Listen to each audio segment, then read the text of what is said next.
TheEpicGuyz here for Nanatsu No Taizai, or The 7 Deadly Sins, chapter 197 answers. And, this is a pretty okay chapter. Some interesting stuff happening. Nothing too out of the ordinary. Well, except for, like, one thing that we'll get to later. But yeah, really good. We're still, like, developing, setting up some things. We're some more expedition this chapter. We did finish the big battle, as most of you know, the Battle of Leon's arc. So I'm okay with it, honestly. It's some good.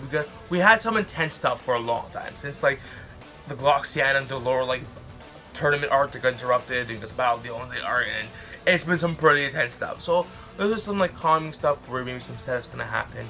But I can definitely see, because we do have about two more chapters, and then we get the big 200 chapter mark. And I can see Nakama Sensei taking 98.99, setting some things up, maybe some blue stuff we don't know or whatever, like gathering some, gathering stuff all together, and then dropping some really intense stuff in chapter 200. Maybe ending 200 in a very, like, oblivious place that we don't know. The 200 is a big marker, and it's 4 years of civilization, so cannot wait for that chapter. Even if nothing happens, it's very, like, so remarkable chapter that I'm gonna, like, yeah, it's good for Nakama Sensei. Anyways, I like this chapter a lot. It focused on the Holy Knights and the Civilization, so I really enjoyed that part. We're gonna both worlds of that. And the big question I think most of us have is Howzer is the substitute commander of the Holy... What? Howzer, the substitute commander of the Holy Knights. I know that Gilthunder is away. I feel like no one talks about that. That Gilthunder was taken away from the Gale Frost. I don't know. Still don't know what that was about. I really want to see. But yeah, anyways, I'm very confused about Howzer being the... What? I don't know what he didn't, like, that was so amazing to the king. But apparently, the king was like, oh, but Howzer's got to be next to the commander. I definitely see why it wasn't Henderson and Danzo, because, they were taken over with the commandment and they were influenced by a demon, so it wouldn't really make sense. I don't know what, honestly, but it's still very confusing. Howzer. Like, you look at him, you're like, Howzer? Like, when I connect to the next page and I see Howzer, I'm like, nah, are you trolling us? Are you trolling us, Nakama Sensei? Anyways, I guess that doesn't make sense because the title, the beginning of the chapter, we do see a little bit of Howzer's life from, like, his dad and his farm, and his dad's like, oh, I have no idea how he became a holy knight, and this is an important message. Like, he just seems like he's trolling his son. And honestly, when the chapter started and his hair's down, because we've never seen him with his hair down, I honestly thought that was, like, Escanor chilling for a minute, because I'm like, who is that? But then we see it, like, it was Howzer. I'm like, oh, okay, definitely not Escanor. Anyways, so that's pretty much stuff to Holy Knight. We see the transition to the new Holy Knight commander or something. I don't know. I really don't know where he's going with that. And then we get to the 7 Days in stuff, which I honestly really enjoyed. We see Merlin talking to Escanor, and then Meliodas, Bond, and Elizabeth walk in. And we get they're just talking about, like, oh, how Merlin, like, fixed up the town. It's just, right now, it's just to make it look like the town's all rebuilt, but really, like, fake imageries or, like, illusions. I think, yeah, illusions, that kind of thing. And we see Escanor recite a quote, and it's like, oh, normal, like, sin, whatever these curses may be, our hearts will, the beautiful roses in our heart will always be the same. And honestly, that was, you look more in depth, that's really a beautiful kind of, like, poem. And I really like how Nakama Sensei used the two guys who are the curses, Meliodas and Escanor, to kind of, like, connect and make Meliodas feel a little better, because it says that pretty much the quote is like, not the quote, the poem is, these curses may affect you, but if you keep everything inside you no matter what, and see the beautiful things that you have done and everyone around you, like what you have done for, like, everyone around you, no curse can taint that rose. When he sees it as the rose, and no curse can taint that rose and disrupt it. It's all about, like, you and how you think. And I don't know, that, I guess, that's very, like symbolic and helpful to Meliodas at this moment, because he's struggling. We know he's struggling. And then we see Bond come in. He's like, Catherine, I'm sorry. I reacted very poorly to, like, what you did. Like, I guess Bond kind of knows what, like, his curse. I kind of guess he would know. And then maybe told him. And he's like, oh, I missed you, Matt Catherine. We were disappeared last night. And I said something funny. And Merlin was just like, punches him across. We see the next battle, like Ban like splatted like a fly in the wall. That killed me. That was really, really good. And anyways, I'm sorry, that's so funny. Just bad memes about it. So anyways, Melodis tells Escanor Ban thank you. He does feel a little better, though we still know he's a little kind of still probably emotionally meh, weird up in here. You know, that would happen. And then Berlin goes to say the battle, we won the current battle commandments, but does not mean the battle against the demon clan commandment is done for, because they still have Kamala, they still have a strong influence there, and there's no way, like, she didn't say this, but there's no way that the commandments are all gone.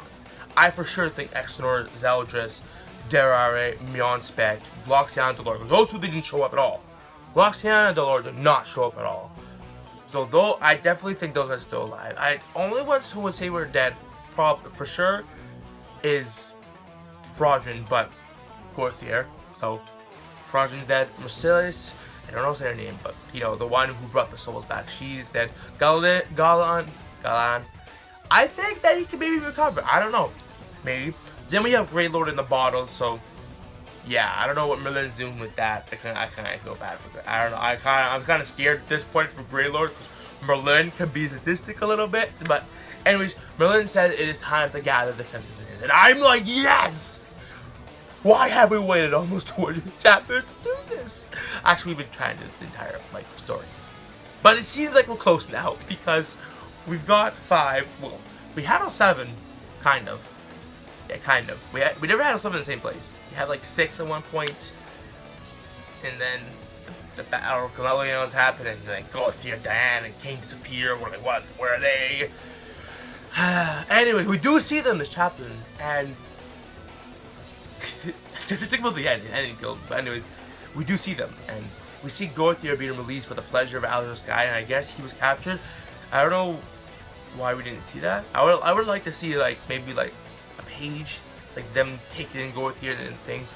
But Gorthier's being his very silly self was like, I am the 7 deadly sins, Gorthier, and the guy's like, yeah, I know that. I wonder if it's because Denzel died. That's the reason why they let Gorthier go.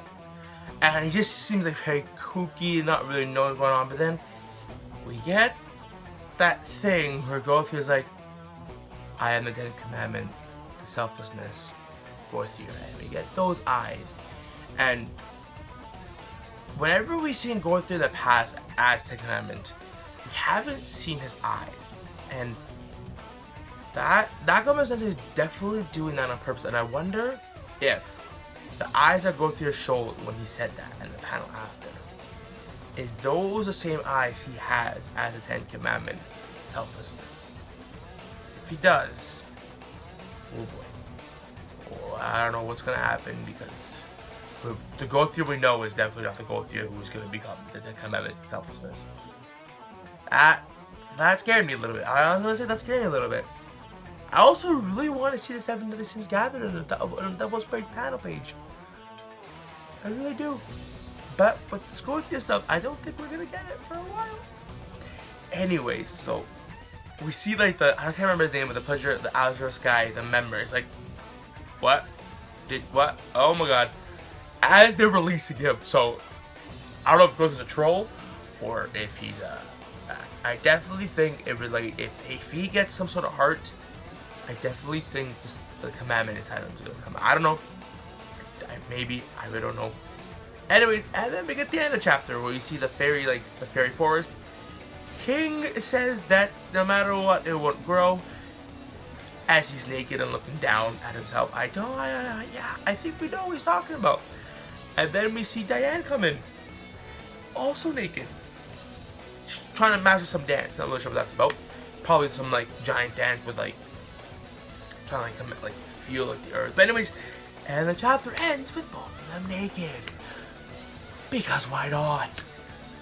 That's the end of the chapter. I honestly would have liked if the end of the chapter was Gorthier saying, I am the selflessness command, the 10th commandment is selflessness. But no, we get the king and Diane thing, which I don't know. It's funny, it's tough, but I don't know.